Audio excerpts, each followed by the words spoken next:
Aprende los 5 focos de auscultación cardíaca con este video.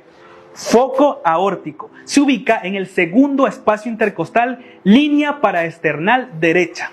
Foco pulmonar. Se ubica en el segundo espacio intercostal, línea paraesternal izquierda. Foco aórtico accesorio. Tercer espacio intercostal, línea paraesternal izquierda. Foco tricúspide. Cuarto espacio intercostal, línea paraesternal izquierda. Foco mitral. Quinto espacio intercostal, línea medio clavicular izquierda. Así que guarda este video para que no se te olvide y por supuesto,